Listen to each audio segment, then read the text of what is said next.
안녕하십니까 피터팬 여러분, 통찰성형 성형외과 전문의 김찬우입니다. 오늘 주제는 턱 보형물입니다. 우리가 턱끝을 수술할 때 제 같은 경우는 턱끝을 전진을 하지만 많은 또 성형외과 의사 선생님들이나 일반 성형, 미용 성형을 하시는 선생님들이 뼈를 수술하는 것을 좀 두려워하시다 보니까 보형물로 좀 더 쉽게 하시려는 분들이 많습니다. 그리고 이런 턱 보형물이 일반적으로 많이 알려져 있다 보니까 환자분들도 부담감 없이 실리콘을 넣겠다, 고텍스를 넣겠다 하면 어느 게 더 좋으냐, 그리고 의사분들도 우리는 그냥 턱 보형물을 하는 게 아니라 환자 맞춤형 턱 보형물을 한다고 해서 3D 프린트로 해서 좀 특별함을 강조를 하기도 하죠. 그렇지만 인공 보형물은 마찬가지로 모두 다 인공입니다. 자기 조직이 아닌 것이죠. 그래서 여기 보시면 인공 보형물 넣었을 때 앞으로 어떻게 되는지에 대해서 한번 생각을 해봅시다. 여기에 인공 보형물을 넣었다고 칩시다. 인공 보형물 넣을 때는 여기에 절개를 하게 되겠죠. 여기에 절개를 해서 박리를 이만큼 한 다음에 실리콘이라든지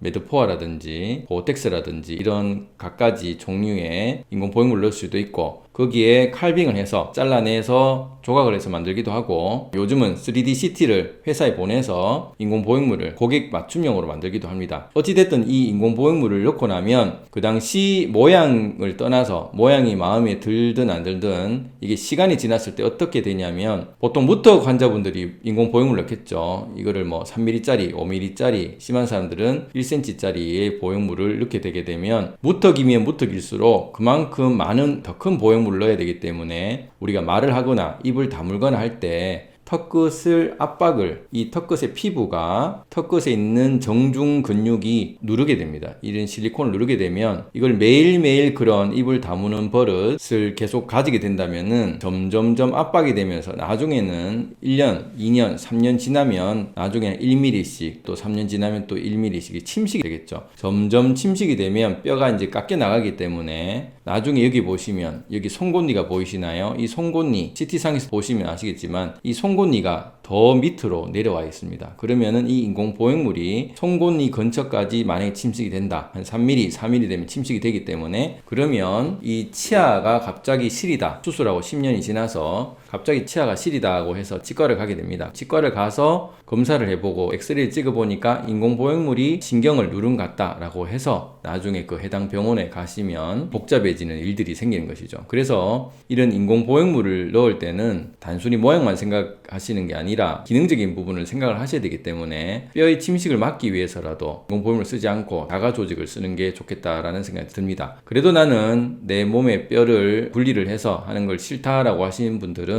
이런 인공 보형물이 한 5년이나 10년 훨씬 지났었을 때 나중에 뼈의 침식으로 2차적인 치아 기능에 이상을 줄 수가 있고, 또 실리콘 캡슐이 구축을 일으킨다든지 염증을 줄 수 있다는 사실을 알고 나중에 빼야 될 수도 있다라는 생각을 하시고 치아 치료를 받을 수 있다는 생각을 하시고 턱끝 보형물을 생각하셔야 되지 않겠나 싶습니다. 그렇지만 일어나는 2차 합병증이 나중에 일어나는 것이 싫다고 하시면은 처음부터 턱끝 전진술을 생각하시는 게 좋겠습니다. 그러면 턱끝 전진술은 어떻게 하느냐 하면 여기를 분리를 해서 앞으로 내가지고 고정을 하게 됩니다. 이 부분에 대한 영상은 여기에 자세히 나와 있기 때문에 한번 들어보셔서 내가 무턱이다, 돌출입이다 라고 생각하신다면 인공 보형물을 썼을 때와 자가뼈를 썼을 때 어떻게 다른지를 생각해 보시고 결정하시면 더 좋겠다는 생각이 듭니다.